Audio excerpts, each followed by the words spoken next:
جہنم اور جنت ابدی ہیں مسلمان اور کافر کے لحاظ سے؟ دیکھیں قرآن کا جو اسلوب ہے وہ تو بالکل یہی بتا رہا ہے کہ جنت اور جہنم ابدی ہے۔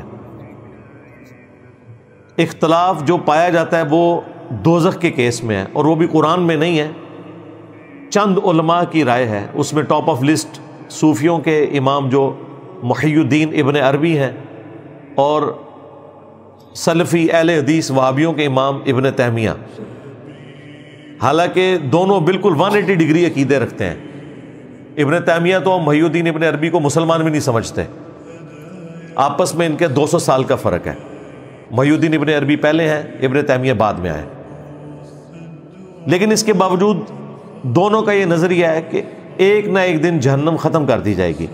اہل سنت کا اجماعی عقیدہ یہ ہے کہ جنت اور دوزخ دونوں ابدی ہیں، ہمیشہ ہمیشہ ہمیشہ ہمیشہ، کوئی اختتام نہیں ہے نہ جنت کا نہ دوزخ کا۔ لیکن امام ابن تیمیہ رحمہ اللہ اور شیخ اکبر جو صوفیاء کے ہیں، شیخ ابن عربی، اگرچہ ان دونوں میں بڑی بود ہے بہت سی چیزوں کے اندر، اور امام ابن تیمیہ جو ہے وہ بہت ہی سخت تنقید کرتے ہیں اور سخت الفاظ استعمال کرتے ہیں شیخ ابن عربی کے لیے، محی الدین ابن عربی، لیکن یہ کہ اس معاملے میں ان دونوں کی رائے ایک ہے، اور وہ یہ ہے کہ جنت تو ابدی ہے، دوزخ ابدی نہیں ہے۔ ایک وقت آئے گا، چاہے وہ ارب سال کے بعد آئے، وہ ابد ہمارے اعتبار سے ابدی ہو، ہمارے اعتبار سے انفائنائٹی ہوگا، لیکن یہ کہ ایک وقت آئے گا کہ جہنم ختم ہو جائے گی۔ یہ ان کی رائے ہے، واللہ اعلم۔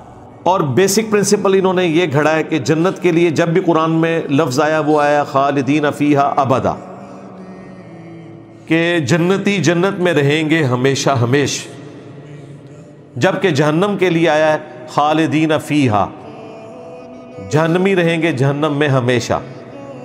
وہ کہتے ہیں ابدا کے الفاظ نہیں ہیں، تو وہ بھی میں نے ان کی ڈاکٹرین توڑی تھی کہ قرآن میں موجود ہے خالدین فیہا ابدا جہنمیوں کے لیے بھی، وہ آیات بھی موجود ہے۔ ماڈرن ایج میں اس مسئلے کو دو بڑے بندوں نے اٹھایا ہے، جس طرح وہاں وہ 180 ڈگری ہے نا، یہاں پہ بھی دو بندے 180 ڈگری ہیں۔ ہمارے استاد ڈاکٹر اسرار صاحب رحمہ اللہ اور ہمارے استاد جاوید احمد غامدی صاحب حافظہ اللہ تعالی، دونوں نظریات میں ایک دوسرے کے بالکل خلاف ہیں، لیکن دونوں اس ماڈرن ایج میں اس مسئلے کو گود لیے ہوئے ہیں کہ جنت تو ہمیشہ کے لیے ہے، لیکن جہنم کبھی نہ کبھی اللہ تعالیٰ ختم کر دے گا کروڑوں اربوں سال کے بعد۔ اور دلیل وہ بزرگوں سے لیتے ہیں یا قرآن کی اس آیت سے لیتے ہیں کہ اللہ تعالیٰ نے فرمایا کہ جنتی جنت میں رہیں گے ہمیشہ ہمیش جب تک زمین و آسمان قائم ہے۔ یہ محاورتاً ایک بات ہو رہی ہوتی ہے قرآن میں، مگر تیرا رب چاہے جو بھی معاملہ فرمائے۔ وہ کہتے ہیں اس میں جو آیا، اور لیکن ساتھ آیا کہ تیرے رب کی عطا جو ہے وہ غیر محدود ہے۔ اس کا مطلب ہے جنت کے لیے آیا کہ اللہ تعالیٰ کبھی یہ نہیں چاہے گا کہ جنت ختم کر دی جائے۔ جہنم کے لیے جو ہے وہ اس طرح کے الفاظ نہیں آئے ہیں، اس لیے جہنم کے چانسز ہیں کہ ختم ہو جائے۔ تو یہ قرآن حدیث بنا کے انہوں نے اس طرح کے رزلٹ نکالے ہیں۔ بل ایک بات جو ہے نا وہ غامدی صاحب کی بڑی وزنی ہے، اس عقیدے کے اعتبار سے نہیں، لیکن اس میں بیان کرتے ہوئے انہوں نے ایک بات بڑی زبردست کی تھی کہ جنت اللہ تعالیٰ کا وعدہ ہے جو اس نے پورا کرنا ہے اہل ایمان کے ساتھ، کیونکہ اللہ تعالیٰ اپنے وعدے کی خلاف ورزی نہیں کرتا۔ اور یہ بات قرآن میں بار بار اس لیے ریپیٹ ہوئی کہ دنیا میں ایسا ہو جاتا ہے کہ کسی شخص کو اس کی محنت کا پھل نہ ملے، تقدیر غالب آ جائے اور رزلٹ بالکل اپوزٹ آ جائے۔ آخرت میں ایسا نہیں ہوگا کہ دنیا میں کسی شخص نے صحیح عقیدہ رکھا، اچھے اعمال کیے اور رزلٹ اپوزٹ آ گیا۔ اگر ریاکاری کی، شرک کیا، وہ تو ظاہر دنیا میں ہی پتہ ہے کہ اس کا کوئی اجر نہیں ملنا۔ اس لیے اللہ تعالیٰ آخرت کے بارے میں کہتا ہے کہ وہاں پر بیڈ لک نہیں ہوگی کسی کے ساتھ۔ دنیا میں بیڈ لک ہو سکتی ہے، کیونکہ دنیا میں اللہ تعالیٰ نے قانون ابتلا رکھا ہوا ہے، یعنی آزمائش کے ساتھ جوڑا ہے، کسی کو دے کے اللہ آزماتا ہے، کسی سے لے کے۔ آخرت میں ایسا نہیں کرے گا کہ ہاں تو بڑا اچھا تھا دنیا میں، میں بڑا خوش ہوں لیکن جہنم میں تجھے پھینکتا ہوں، ایسا نہیں ہوگا۔ دنیا میں ہو سکتا ہے کہ ہاں بڑی تم نے اچھی محنت کی، تم ڈیزرو تھے، لیکن تم پہ میں یہ امتحان ڈالوں گا کہ اس دفعہ تمہارے ساتھ یہ ہو جائے گا، این پیپروں میں بیمار ہو جاؤ گے، ایکسیڈنٹ ہو جائے گا، پیپر رہ جائیں گے، یہ آزمائش ہوگی۔ اسی لیے اللہ تعالیٰ کو قرآن میں بار بار یہ اعلان کرنا پڑا کہ اللہ تعالیٰ اپنے وعدے کی خلاف ورزی نہیں کرتا، کہ کوئی شخص اس وسوسے کا شکار نہ ہو جائے کہ جس طرح دنیا میں بیڈ لک ہوئی تھی کہیں آخرت میں بھی نہ ہو جائے۔ آخرت کے معاملے میں بیڈ لک نہیں ہونی، جو شخص بھی اپنے رب کے ساتھ کمیٹڈ رہا ہے آخرت کی ہمیشہ کی کامیابیاں اس کا مقدر ہونے والی ہیں انشاءاللہ تعالیٰ، یہ بات یاد رکھیے گا۔ بلغامدی صاحب نے اس کے ساتھ ایک چیز ایڈ کی کہ جنت تو اللہ کا وعدہ ہے لیکن جہنم اللہ کا وعدہ نہیں ہے، وہ اللہ کی وعید ہے۔ اگر اللہ تعالیٰ جنت نہیں دیتا نا تو وعدہ خلافی کرتا ہے، جو وعدہ خلافی کرتا ہے وہ خدا نہیں، اور جو خدا ہے وہ وعدہ خلافی نہیں کرتا۔ جو جھوٹ بولے وہ خدا نہیں، اور جو خدا ہے وہ جھوٹ نہیں بول سکتا۔ لیکن جہنم وعدہ نہیں ہے کہ جو یہ کرے گا میں اسے جہنم دوں گا انشاءاللہ، اس میں وہاں اس کا بڑا اکرام ہوگا، بلکہ وہ اللہ کی دھمکی اور وعید ہے۔ تو وہ تو اس کا اختیار ہے کہ ٹھیک ہے تو قابل تو اس کے تھا لیکن چل تجھے معاف کیا۔ اب اس میں تو اللہ کو کوئی نہیں پوچھ سکتا، نہ وعدہ خلاف کہہ سکتا ہے، کیونکہ وہ اپنے کسی وعدے سے پیچھے نہیں ہٹا۔ جو سزا دینی تھی وہ اس نے معاف کر دی، ہاں جو انعام دینا تھا اس سے اگر پیچھے ہٹتا ہے تو وعدہ خلافی کرتا ہے، وہ خدا نہیں رہتا پھر۔ اس لیے وہاں پہ تو ایسا نہیں ہوگا، لیکن یہ تو اس کا اختیار ہے نا۔ ہم تو یہ کہیں گے کہ اس کا تو یہ بھی اختیار ہے کہ وہ کسی کے لیے جنت یا جہنم کا فیصلہ کرے، لیکن اس میں اگر ہم اس لیول پہ آگے چلے گئے تو پھر اس میں عقیدہ کفر بھی شامل ہو جائے گا۔ یعنی اگر کوئی شخص یہ کہے کہ اللہ تعالیٰ چاہے تو موسیٰ علیہ السلام کو دوزخ میں اور فرعون کو جنت میں بھیج دے، نعوذ باللہ، تو یہ کلمات کفر ہے۔ اس کے لیے پتہ کیا بولا جائے گا؟ یہ محال ہے۔ اس میں یہ سوال بھی نہیں ہوگا کیا یہ اللہ کی قدرت سے باہر ہے؟ بھئی قدرت کا سوال ہی نہیں ہے، کوئی بھی نٹوریس چیز اللہ کی قدرت میں داخل ہی نہیں ہے۔ کیا اللہ کوئی ایسا پتھر بنا سکتا ہے جسے خود نہ اٹھا سکے؟ اب اس سوال کا آپ کیا جواب دیں گے؟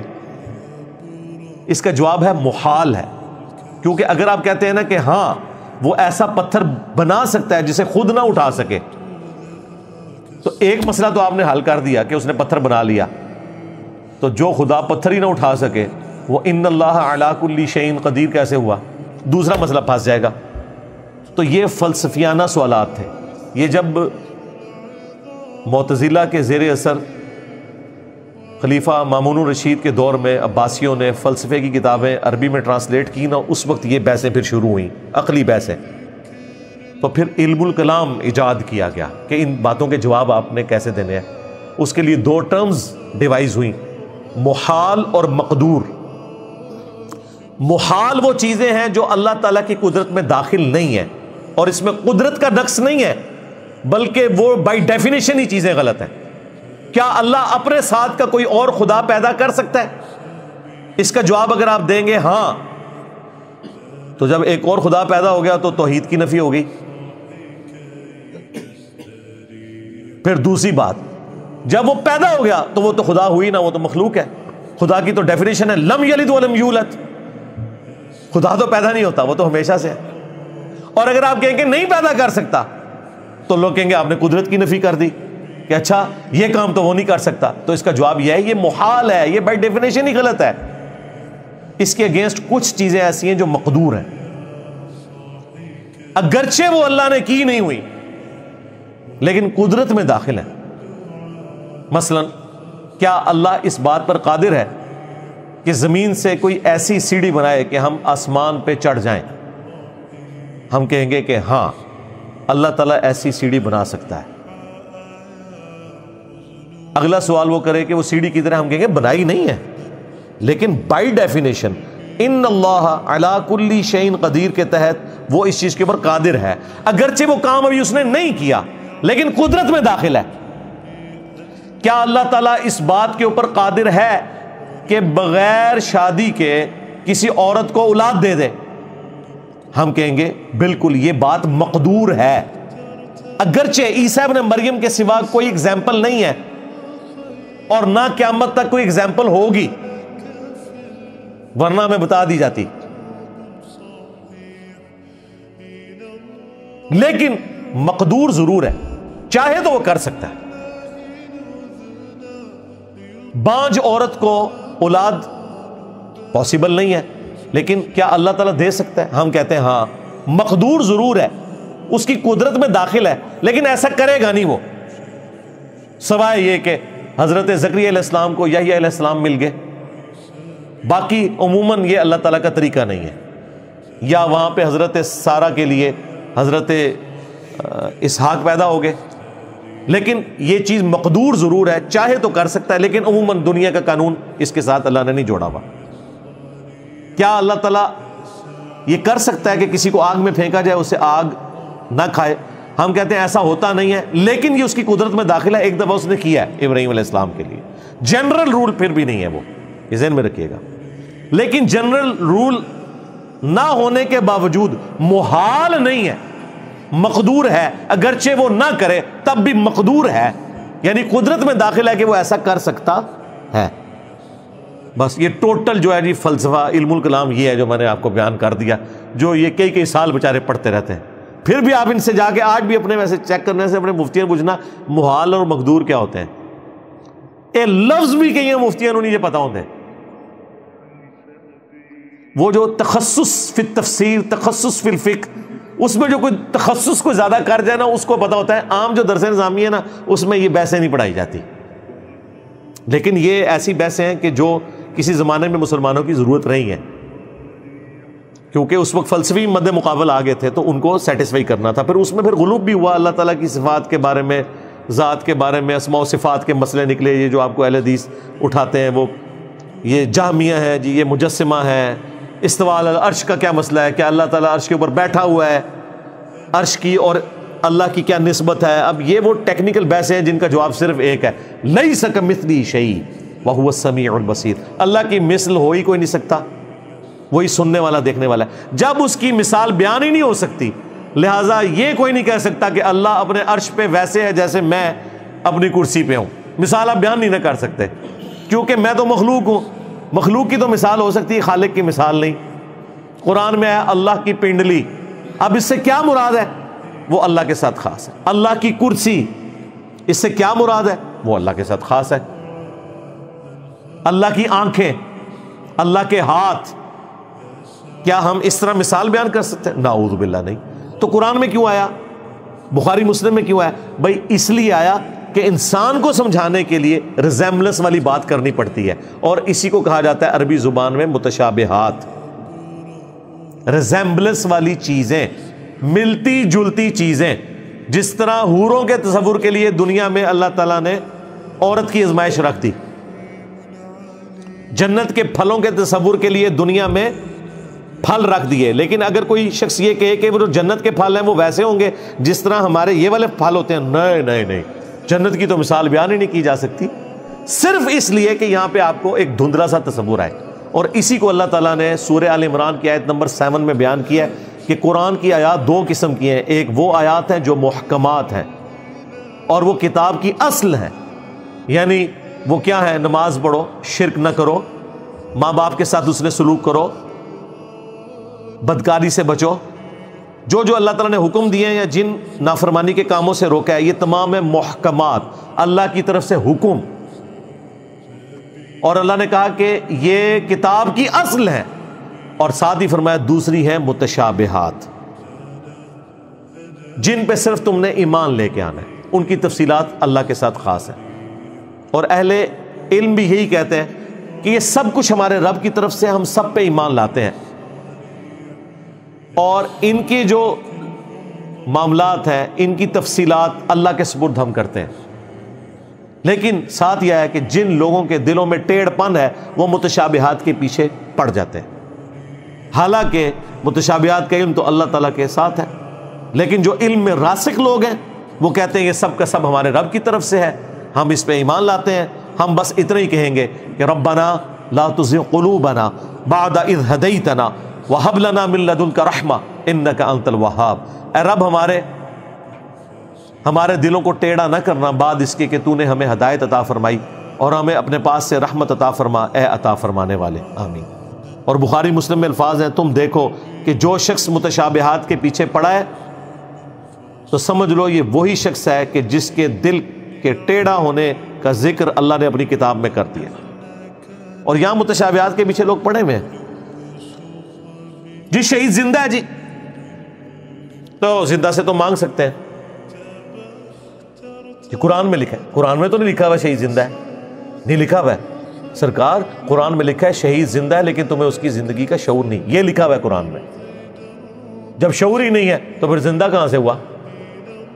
اس کا مطلب ہے یہ والا زندہ نہیں, وہ آخرت کی زندگی میں ہے. وہ بیسیکلی جہاد اور قتال کے لیے اللہ تعالیٰ ابھار رہا تھا کہ جو لوگ کہہ رہے ہیں نا یہ بھائی اگر جنگ میں نہ جاتے تو نہ قتل ہوتے, تو اللہ تعالیٰ فرما رہا ہے انہوں نے تو ہمیشہ کی زندگی حاصل کر لی آخرت کی, لہٰذا جو لوگ اللہ کی راہ میں مارے جائیں انہیں مردہ نہ کہو, وہ اللہ کے حضور زندہ ہے, اللہ انہیں رزق بھی دیتا ہے. یہ مطلب نہیں کہ دنیا میں زندہ ہے, ورنہ نبی علیہ السلام غزوہ احد کے موقع پہ جو امیر حمزہ شہید ہو گئے تھے, خیبر کے موقع پہ امیر حمزہ کو ہی بلا لیتے, قبر سے نکال کے ساتھ لے جاتے. اور اس سے بڑی پھکی یہ ہے کہ اگر شہید زندہ ہے تو شہید کی بیوی مرنے کے بعد عدت پورا ہو کے اگلا نکاح کیوں کر لیتی ہے؟ اگر وہ نکاح کر رہی ہے تو بدکار عورت ہے پھر وہ, کیونکہ اس کا خاوند تو زندہ ہے. نہیں وہ اور زندہ ہے. ہاں داڑھ تھلے آئے ہو نا میرے. اسما بنت امیس حضرت علی کے بھائی جعفر طیار کی بیوی تھی, غزوہ موتا میں شہید ہوئے. عدت پوری ہوئی تو حضرت ابوبکر نے نکاح کیا, ان سے محمد بن ابی بکر پیدا ہوئے. حضرت ابوبکر فوت ہو گئے تو اسی اسما بنت امیس کے ساتھ حضرت علی نے نکاح کیا اور محمد بن ابی بکر کی پرورش بھی کی اور عبداللہ بن جعفر کی بھی, اپنے بھتیجے کی بھی پرورش کی. یہ دو بیٹے ایسے ہیں جو حضرت علی کے اس عورت کے پہلے خاوندوں سے, لیکن پرورش حضرت علی نے کی ہے. اور عبداللہ بن جعفر کو تو اپنی بیٹی زینب بھی دے دی جو کربلا میں ساتھ تھی امام حسین کے. ان کے دو بیٹے بھی اون اور محمد شہید ہوئے اور زینب نے دربار یزید میں خطبہ بھی دیا. تو شہید زندہ ہے لیکن آخرت کی زندگی کے ساتھ. اس لیے یہ جو اس طرح کے جو بحثیں آتی ہیں نا تو اس میں تھوڑی احتیاط کریں. اگلے دن ہمارے لائیو سیشن میں بھی ایک بھائی نے ڈاکٹر اسرار صاحب کی کوئی پرانی ویڈیو نکال کے نا کوئی 30-35 سال پرانی, جب وہ چاک کے ساتھ بلیک بورڈ کے اوپر پڑھا رہے تھے, وہاں سے وہ انہوں نے کہیں وہ دیکھ لی تھی, وہ نکال کے جی ہمیں بھیج دی کہ جی یہ ڈاکٹر اسرار صاحب تو اس میں یہ کہہ رہے ہیں کہ جی جنت بھی ختم ہو جائے گی. میں نے کہا یار جہنم کے ختم ہونے کا تو انہوں نے کہا تھا کہ میرا نظریہ ہے, میرا ذاتی ایک کہنا ہے, لیکن جنت بھی ختم, پھر تو کام بھی مک گیا ہے. کیونکہ جنت اگر ختم ہو جانی ہے پھر تو یہ ساری تکلیفیں اٹھانے کی ضرورت ہی نہیں ہے, نعوذ باللہ. تو بیان القرآن میں تو ایسی, میں نے کہا کوئی بات نہیں, میں نے بیان القرآن سنا ہے, اس میں انہوں نے ان آیات کے اوپر پوری بحث کی ہے قرآن حکیم کی, لیکن اس میں انہوں نے صرف جہنم کے ختم ہونے کا ذکر کیا تھا, جنت کے ختم ہونے کا نہیں. تو خیر بعد میں انہوں نے ویڈیو بھیجی تو وہ ویڈیو میں واقعی ڈاکٹر اسرار صاحب نے پتہ نہیں, اب وہ مسئلہ یہی ہے کہ جو بھی صوفیوں کے ساتھ بیٹھے نا اپنا بیڑا غرق کروا ہی لیتا ہے. تو وہ انہوں نے صوفیاء کے حوالے سے وہ وحدت الوجود کو کرتے کرتے پتہ نہیں گراہ بنا کے انہوں نے کہا پھر ایک دن ایسا بھی آئے گا سارے ہی دوبارہ اللہ کی ذات ہی صرف رہ جائے گی اور پھر سب کچھ ختم کر دیا جائے گا. اور ایک رائے یہ ہے کہ ایک وقت میں آ کر جنت بھی ختم ہو جائے گی, روح انسانی جہاں سے صادر ہوئی تھی وہیں جائے گی, ذات یہ ہے ذرا ٹیڑھی کھیر. یہ صرف صوفیاء کا قول ہے, اگرچہ عقلی ہے منطقی ہے, لیکن یہ کہ میں اپنی آپ سے عرض کر رہا ہوں کہ میں اس دوسری رائے کا بھی قائل انا للہ و انا الیہ راجعون. عشرت قطرہ ہے دریا میں. توبہ توبہ. میں نے کہا جی ایسی تو جنت کے لیے پھر کوئی کوشش کرنی نہیں چاہیے, سیدھی سی بات ہے. ہاں ہم تو اس جنت کے حصول کے لیے کوشش کر رہے ہیں جس کا وعدہ اللہ نے اپنے پیغمبروں سے اپنی کتابوں کے ذریعے کیا ہے.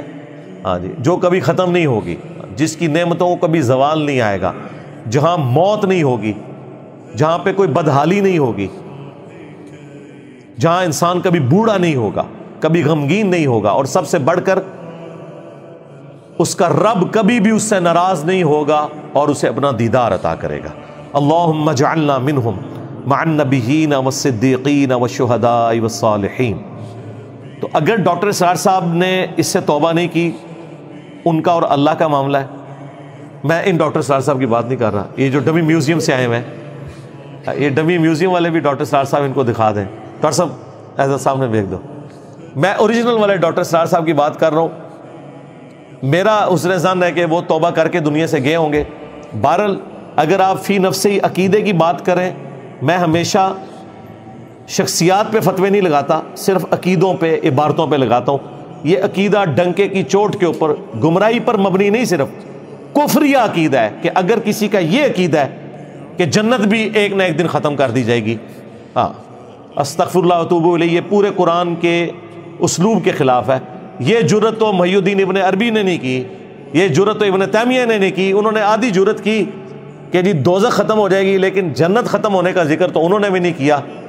ایون غامدی صاحب نے جرت نہیں کی، انہوں نے بھی مانا کہ جنت ختم نہیں ہوگی، البتہ جہنم کے ختم ہونے کے چانسز ہیں، لیکن یہ جنت ڈاکٹر صاحب ساری جنت بھی ختم کرو گے سر۔ اور ڈاکٹر صاحب کا قصور نہیں ہے، جو بھی صوفیوں کے ساتھ لگے، صوفی بیڑا غرق کرواتے ہیں، کیونکہ یہ بیٹھ کے ضرب تقسیمیں لگاتے ہیں۔ ان کا جو سورس آف نالج ہے وہ قرآن و سنت نہیں ہوتا، یہ اللہ کی محبت میں بھی غلوف کرتے ہیں۔ یہ یاد رکھیے گا، صرف نبیوں کی محبت میں غلوف کرنا حرام، شرک یا کفر نہیں ہے، اللہ کی محبت میں غلوف کرنا بھی کفر ہے، کیونکہ پھر آپ اللہ کے ساتھ وہ صفات منسوب کر دیں گے جو اس کی ہے ہی نہیں ہے۔ مجھے بتائیں، جنہوں نے وحدت الوجود کا یہ نظریہ دیا، یہ پوری کائنات اللہ کے وجود کا حصہ ہے، تو کیا یہ اللہ کی نفرت میں انہوں نے کہا یا اللہ کی محبت میں؟ اللہ کی محبت میں۔ انہوں نے کہا ہم مان ہی نہیں سکتے اللہ کے سوا کوئی وجود ہے۔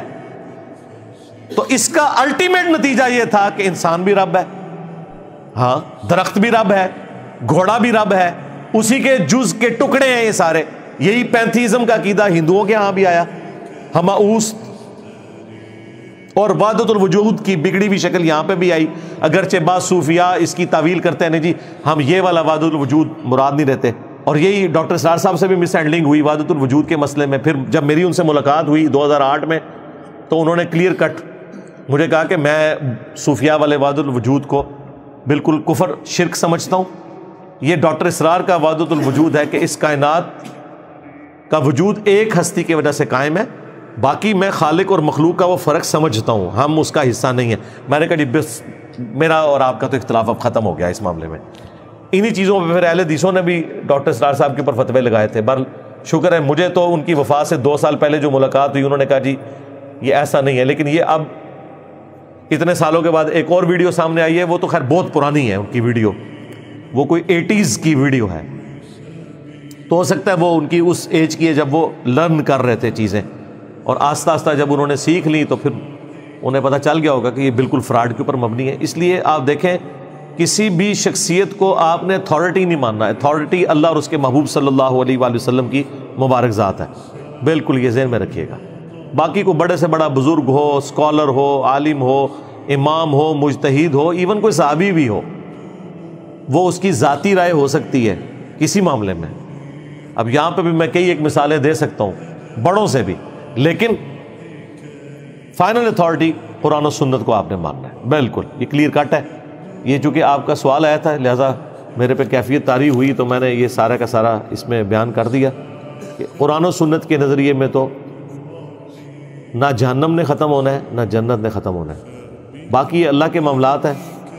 جہنم یعنی دوزخ وہ اس کی وعید ہے، وہ چاہے تو ختم بھی کر دے، اس سے اس کی صفت عدل چیلنج نہیں ہوگی، لیکن اگر وہ جنت کو ختم کرتا ہے پھر صفت عدل بھی چیلنج ہو گئی، پھر اس کی وعدہ خلافی والا معاملہ بھی ہو گیا، پھر تو قرآن کتابوں کا مقدمہ یہ سارے کا سارا ختم ہو گیا، سیدھی سی بات ہے۔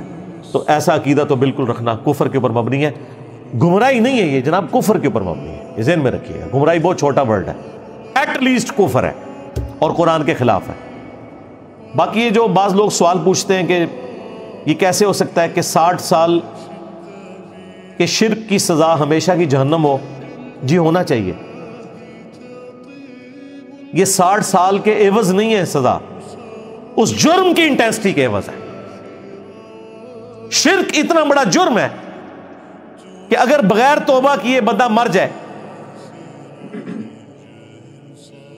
اور وہ جرم اس نے ایک دن کے لیے بھی کیا ہے، اس کی سزا ہمیشہ کی جہنم ہی بنتی ہے، کیونکہ جرم بہت بڑا ہے۔ باقی یہ جو ہم سوچتے ہیں نا کہ کہیں ظلم تو نہیں لازم آ رہا، اللہ کی صفت عدل تو چیلنج نہیں ہو رہی، یہ اللہ کو پتہ ہے کہ اس شخص کو اللہ نے کیا حالات و واقعات دیے تھے، اور وہ مکاری کرتا رہا, اس نے حق قبول نہیں کیا. یہ ذہن میں رکھیے گا. بعض اوقات لوگ کہہ رہے ہوتے ہیں اتنے بڑے بڑے علماء نے سمجھ نہیں, اور سمجھ آ رہی ہوتی ہے. کتنے پولیٹیشنز ہیں جب اپنی جماعتیں چھوڑتے ہیں تو بعد میں بالکل 180 ڈگری باتیں کر رہے ہوتے ہیں, اس کا مطلب ہے انہیں سمجھ آ رہی ہوتی ہے. آج دیکھیں وہ سارے صحافی جو اس زمانے میں یہ کہا کرتے تھے کہ جی اس زمانے میں 2018 میں ہم لوگ الیکشن جیت کے آئے ہیں, آج وہ بھی مان رہے ہیں نہیں جی اس وقت اسٹیبلشمنٹ نے ہمیں جتایا تھا, اب اسٹیبلشمنٹ دوسری پارٹی کو جتا رہی ہے. لو جی اجماع امت ہو گیا جی, ہو گیا نا. اس وقت نہیں تھے مانتے, مان گئے نا اب.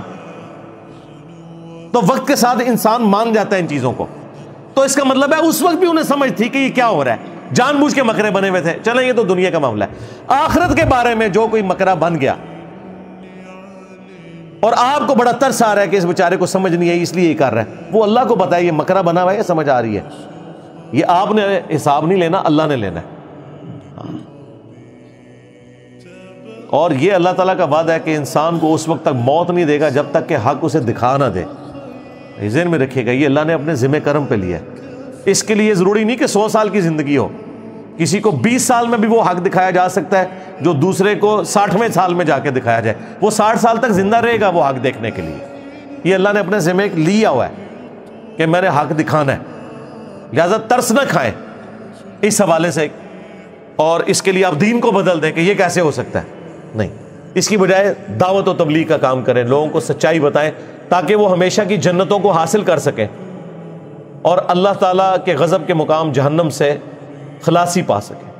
اللہم اجرنا من النار, اللہم انا نسألک جنت الفردوس مع النبیین والصدیقین والشہداء والصالحین, آمین.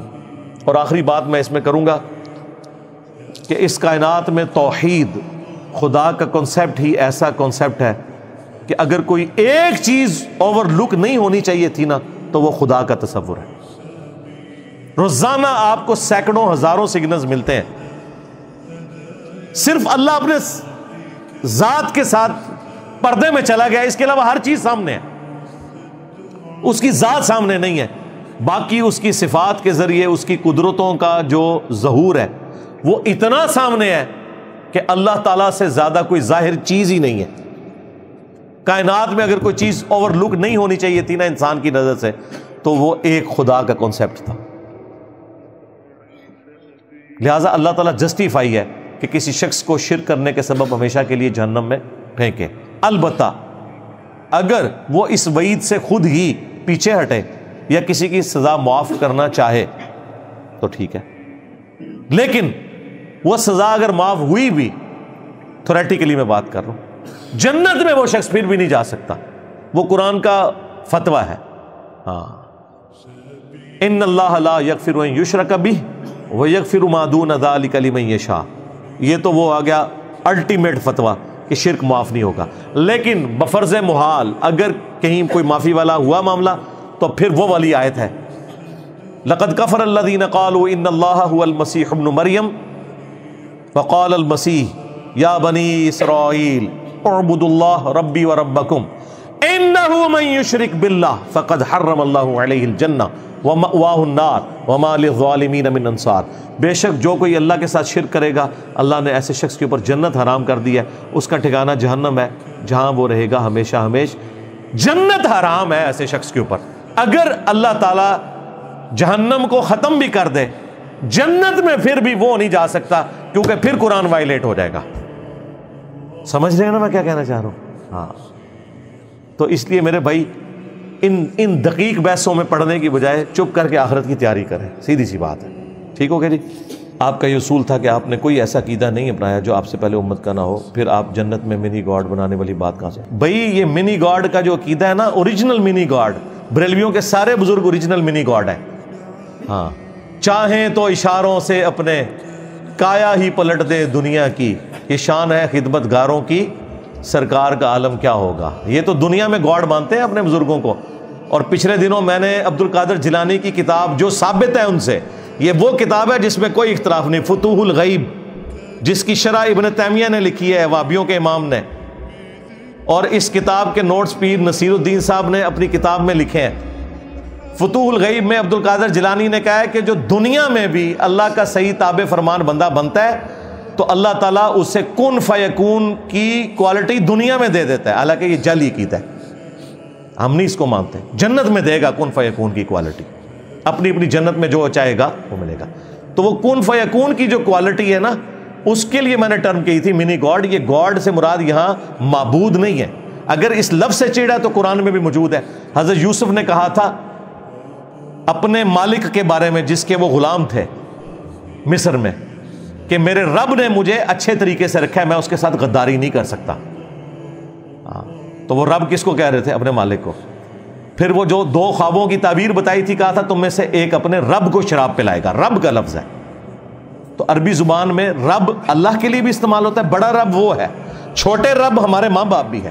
رب ارحمہما کما ربیانی صغیرا، اے ہمارے رب ان دونوں پر رحم فرما جس طرح انہوں نے بچپن میں مجھے پالا تھا۔ ماں باپ بھی ہمارے رب ہیں، پالنے والے ہیں، لیکن یہ منی رب ہے، مین رب وہ ہے۔ لیکن یہ رب معبود کے معنوں میں نہیں ہے، معبود ایک ہی ہے۔ اور یہ جو منی گاڈ کی جب میں نے بات کی تھی، میں نے اس وقت بھی کہا تھا خالق اور مخلوق کا فرق۔ جب مخلوق ہو گیا تو پھر رب تو نہ رہا وہ والا۔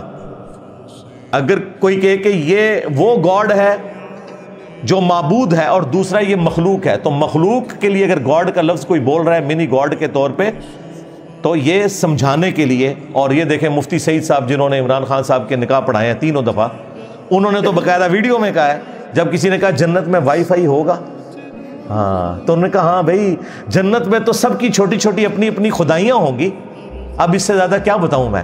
کیا جنت میں وائی فائی ہوگا؟ سب کچھ ہوگا بھائی، کسی آدمی کے وہم و گمان میں بھی وہ چیزیں نہیں گزری جو اللہ اسے جنت میں دے گا۔ بھیا سب کی اپنی اپنی چھوٹی چھوٹی خدائیاں ہوں گی، اب اس سے زیادہ کیا چاہیے؟ بھیا سب کی اپنی اپنی چھوٹی چھوٹی خدائیاں ہوں گی، اب اس سے زیادہ کیا چاہیے؟ بھیا سب کی اپنی اپنی چھوٹی چھوٹی خدائیاں ہوں گی، اب اس سے زیادہ کیا چاہیے؟ اپنی خدائی ہوگی نا، یہ ہو جائے یہ نہ ہو، اپنی خدائی ہوگی نا، یہ ہو جائے یہ نہ ہو، اپنی خدائی ہوگی نا، یہ ہو جائے یہ نہ ہو۔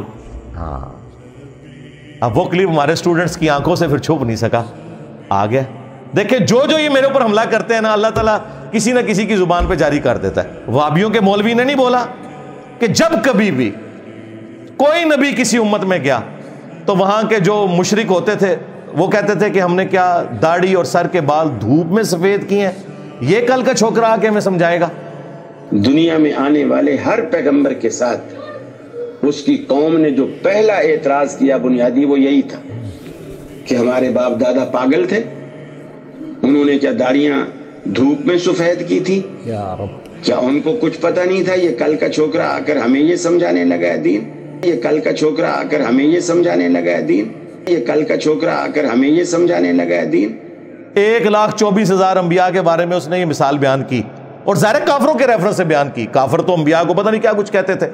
حضرت عیسیٰ ابن مریم کو یہودی آج تک کہتے ہیں out of wedlock, son of man بولتے ہیں۔ سیدہ مریم کو وہ بدکار عورت کہتے ہیں، نعوذ باللہ، یہ تو قرآن میں بھی لکھا ہوا ہے۔ لیکن وہ ان کی گندگی ہے نا، جب ہم اس کو کوٹ کریں گے تو ہم تو نہیں، نقل کفر نہ باشد۔ اب وہ سارے وہابیوں کو سانپ سونگ گیا۔ میں نے ایک جگہ جملہ بولا تھا ساری اس گندگی کو جمع کرتے ہوئے، تو انہوں نے کہا جس نے کہہ دیا جی کل کا چھوکرا، تو کافروں کے ریفرنس سے بات کی تھی۔ تو جو یہ اس طریقے سے حملہ کرتے ہیں ان کے اوپر الٹا پڑ جاتا ہے۔ تو منی گاڈ انہوں نے بات کی تھی، میں تو عبد القادر جیلانی دنیا منی گاڈ پہ کہندا ہے۔ تو یہ معبود اور عابد وہ فرق اپنی جگہ، ان معنوں میں خدا ایک ہی ہے۔ ویسے خدا کا لفظ فارسی میں ملاح کے لیے بھی استعمال ہوتا ہے۔ کشتی کا جو ملاح ہے اسے کہتے ہیں نا خدا، پتہ ہے آپ کو؟ اردو زبان میں ناؤ خدا، ناؤ کہتے ہیں کشتی کو، خدا کہتے ہیں ملاح کو۔ فارسی زبان میں خدا کا لفظ اس لیے بھی استعمال ہوتا ہے، جس طرح کشتی کا چلانے والا ملاح وہ کشتی کا خدا ہے، اس طرح اس کائنات کا چلانے والا اس کو بھی ہم خدا ہی کہتے ہیں، لیکن فرق ہے۔ نبی الاسلام کے بارے میں قرآن میں ہے بالمؤمنین رؤوف الرحیم، تو رؤوف الرحیم تو اللہ ہے، نبی کہاں سے رؤوف الرحیم ہو گئے؟ اللہ ہے الرؤوف الرحیم، اور نبی اللہ کی اطاعت سے رؤوف اور رحیم ہے، وہ الرؤوف الرحیم نہیں ہے۔ تو یہ لنگوسٹک کا فرق ہے۔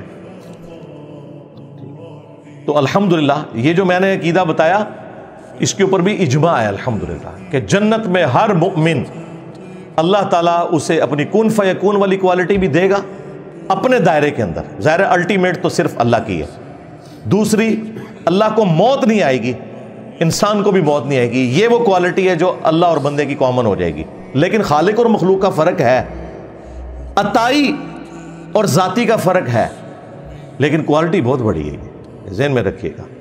آپ کو اس کا ٹیسٹ کیا فیل کریں, میں ایک میری کلپ دیکھیں. یہ تو ٹاپک میں نے کچھ اور تھا, منی گاڈ کی جو ٹرم آئی, یہ ٹرم اس وجہ سے آئی تھی, میں اللہ سے کیوں محبت کروں, وائی آئی لو گاڈ.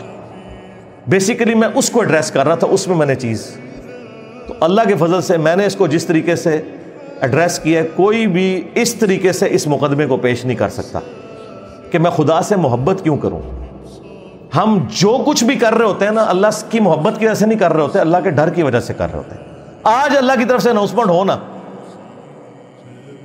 کہ نماز پڑھو تو جنت ہے, نہ پڑھو تب بھی جنت ہے, لیکن چھوٹے والی, سارے نے پیکج لے لینا. حلال اور حرام میں فرق کرو گے, بڑی جنت, خوب آرام کھاؤ, خوب بدکاری کرو, شراب پیو, چھوٹی جنت. لوگ کہیں گے ٹھیک ہے جی, ایسے ہی جنت. یہ جو انسانیت کا قبلہ درست ہے, یہ اللہ کی محبت کی وجہ سے نہیں ہے, اللہ کے خوف کی وجہ سے. ہمیں قرآن و سنت کی جتنی دھمکی ہے نا, وہ اللہ کی محبت کی طرف نہیں لے کے جاتی, ہمیں ہر وقت ڈراتی رہتی ہیں کہ اگر نہ کیا تو دوزخ ہی سٹے گا. اب یہ جذبہ آپ کا اللہ کے ساتھ محبت کا کبھی بھی ڈیولپ نہیں ہوگا. یہ کیسے ڈیولپ کرنا ہے, وہ پھر میں نے بتایا تھا. ایسے ڈیولپ کرنا ہے, میں اس رب سے کیوں نہ محبت کروں جو اپنی خدائی میں اکیلا تھا, چاہتا تو اکیلا ہی رہتا, محض اپنے کرم سے مجھے پیدا کیا, اس کے بعد مجھے کہا چند سالوں کی زندگی دے, تجھے میں اپنی خدائی میں ساتھ شامل کر لوں گا, اس حوالے سے کہ تو میرا بندہ, میں تیرا رب ہی رہوں گا, لیکن میں بھی ہمیشہ کے لیے ہوں, تجھے بھی ہمیشہ کے لیے رکھوں گا. میرا حکم بھی چلتا ہے, جو خواہش کرتا ہوں وہ ہو جاتا ہے, تجھے بھی جنت دوں گا, اس میں جو تو خواہش کرے گا وہ تجھے ملے گی. جب آپ یہ چیز سوچتے ہیں کہ یار میں 50-60 سال کی زندگی دوں اور مجھے اربوں خربوں سال کی ہمیشہ کی زندگی میں نہ کوئی تکلیف پہنچے, نہ بڑھاپا آئے, نہ کمزوری آئے, میرا حکم بھی چلے, اور سب سے آخری جو جنتی ہے اسے بھی اس پلانٹ ارتھ سے 10 گنا بڑی جنت ملنی ہے, 10 زمینیں ملنی ہیں. بخاری مسلم میں الفاظ ہیں جو آخر میں جنت میں جائے گا. یہاں 10 مرلے کا پلاٹ نہیں آپ لے سکتے, 10 پلانٹ ارتھ ملے اور وہاں آپ کا حکم چلے جو آپ چاہیں. اور وہ حکم بادشاہ والا نہیں کہ ہرکارے رکھنے پڑے, نہیں. آپ خواہش کریں کہ یہاں پہ یہ درخت اگ جائے, وہ اگ جائے. آپ خواہش کریں کہ اڑن تشتری اور جہاز میرے لیے آ جائے, وہ جہاز آ جائے, اور موت بھی نہ آئے, آپ کو بڑھاپا بھی نہ آئے, نماز بھی کوئی نہیں, شریعت کی پابندی بھی کوئی نہیں. اب مجھے بتائیں, یہ ساری کی ساری چیزیں یہ آپ کو اس خدا سے محبت کروائیں گی کہ واہ یا اللہ تیری کتنی کرم نوازی ہے کہ تو اکیلا تھا, مجھے بھی ساتھ شامل کر لیا. اگرچہ میں تیرا بندہ ہی ہوں, سب کچھ تیرا ہی ہے, لیکن ایک منی گاڈ مجھے بھی تو نے بنا دیا, وہ کوالٹیز مجھے دے دی. یہ منی گاڈ سے مراد خدا نہیں, وہ معبود والا معاملہ نہیں تھا. تو بریلویوں نے کہا کہ جی انجینئر صاحب نے شرک کر دیا. مجھے بڑی خوشی ہوئی کہ بریلوی تو کہتے ہیں شرک مک گیا, پھر بھی انجینئر صاحب نے کر دیتا. تو میں کہا ہوں شکر ہے, تو انہوں پتہ لگا شرک والے مکہ نہیں. بریلویوں کے منہ سے میں شرک کا لفظ سنوں مجھے بہت خوشی ہوتی ہے, کیونکہ شرک ختم ہو چکا ہے, اور پھر وہ کہہ رہے ہیں انجینئر صاحب شرک کرتے ہیں, تو مجھے خوشی ہوتی ہے کہ یار شکر ہے یار شرک کا لفظ بولا تو صحیح. شرک سے تو مطلب تم لوگ جو ہے نا وہ ہر توحید کی چیز کو گستاخی کہہ دیتے ہو, اور شرک کا لفظ سننا تمہاری چھیڑ بان کی ہوئی ہے. اپنے رویے میں نرمی اور احترام لائیں. کچھ لوگ آپ کے سخت لہجے کی وجہ سے آپ کی دلیل کو رد کرتے ہیں. نہیں, ایسا کوئی نہیں ہے, بالکل جھوٹ ہے. اگر کوئی ایسا کر رہا ہے تو اس کا میں آپ کو چیک کرنے کا طریقہ بتا دیتا ہوں. آپ اس شخص کے سامنے قرآن کی آیت اور حدیث رکھیں, آپ رکھیں میرے ریفرنس کے بغیر, انشاءاللہ وہ رد کر دے گا, تو جواب مل جائے گا آپ کو. بالکل میرے رویے سے کسی کو چڑ نہیں ہے, یہ میں آپ کو بتا دوں, میرے رویے سے کوئی چڑ نہیں ہے. غصہ ان کو دلائل سے ہے. ہاں, میں جس پیشن سے بیان کرتا ہوں اس سے غصہ ان کو اس لیے آتا ہے کہ یہ جتنے پیشن سے بولتا ہے نا, 2-4 بندے ہمارے پھڑکا دے گا یہ, اور وہ فرقے کو ہمارے چھوڑ دیں گے. اس چیز کی ان کو پیڑ ہے, انداز کی بالکل نہیں ہے. میں کہتا ہوں میں نے تو یہ کر لیا, آپ اس سے بہتر انداز میں خود کریں. مجھے مشورہ دیا, میں نے مان لیا. آپ طارق جمیل صاحب کو جا کے ملیں, انہیں کہیں کہ چشتی رسول اللہ کے اوپر آپ اپنی میٹھی سی زبان سے ایک لیکچر ریکارڈ کرائیں, اور تھانوی رسول اللہ کا رد کریں, اور ٹائم قیامت تک جائے ایک کرا کے دسو. تو آپ خود کریں. میری تو الحمدللہ زبان اس پلانٹ ارتھ پہ مجھ سے نرم بندہ ہی کوئی نہیں، جس کے سینے میں اتنے زخم ہو کہ اس امت کا جنازہ ان لوگوں نے نکال دیا ہے، تو وہ اپنی زبان سے قرآن و سنت کے دلائل کی روشنی میں سختی سے بیان نہ کریں۔ میں نے تو اعلیٰ حضرت کی طرح یہ نہیں کہا کہ دیوبندیوں کے کفر میں شک کرنے والا بھی کافر، اور یہ 1,00,000 دفعہ بھی اللہ کا نام لے ان کا ذبیحہ مردار ہی رہے گا، میں تو کبھی نہیں کہا۔ میں کہتا دیوبندیوں کے پیچھے نماز پڑھیں، ہمارے بھائی ہیں، صرف ان کی اصلاح کی کوشش کریں۔ بریلویوں کے پیچھے نماز پڑھیں، ان کی اصلاح کی کوشش کریں۔ میں نے کبھی نہیں کہا وہابی سوراں دے سور۔ کہنا انہاں بڑے دا اخلاص منگو تو بڑے بڑے لوگ ہم گداواں نو خیر پا ہی دیں گے۔ چلو چلیے او بھابیاں دی اذان اے تے کڑا تے اے تے سور دے سور چل چلیے۔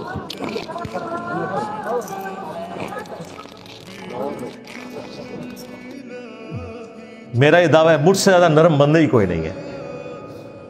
ہاں، جو میرے والا کام نہیں کر رہا اور وہ نرم ہے تو وہ بندے کا تو اس معاملے سے لینا دینا ہی نہیں ہے۔ یہ اسی طریقے سے ہے کہ کوئی شخص کہے کہ علی بھائی آپ جب کرکٹ کھیلتے ہیں نا تو اتنا بڑا آپ نے بلہ اٹھایا ہوتا ہے، یہ گاف والی چھڑی سے آپ کرکٹ کھیلا کریں، اور میں کہوں گا بھائی اس سے کرکٹ نہیں کھیلی جا سکتی، کرکٹ بلے سے ہی کھیلی جائے گی، اور کرکٹ کا بال اور ہے، گولف کا بال اور۔ مولویوں کے لیکچر کا ٹاپک اور ہے، میرے لیکچر کا ٹاپک اور۔ میرا کام ہے سرجن والا، سیدھا گرائنڈر چلاواں گا تھے ایسا کر کے سینہ تروڑ کے دل کڈ کے پھر بائی پاس کر کے اندر رکھاں گا۔ ہومیوپیتھک دوائی میں نہیں دے سکتا، مہربانی کرو۔ لو جی، اے میں نے آپ کی اس کے اوپر میری ویڈیو ویسے تفصیلی ریکارڈ ہے، انجینئر کی زبان بہت سخت ہے، وہ آپ ویڈیو دیکھ لیں انشاءاللہ تعالی۔ انجینئر کی زبان بہت نرم ہے ماشاءاللہ۔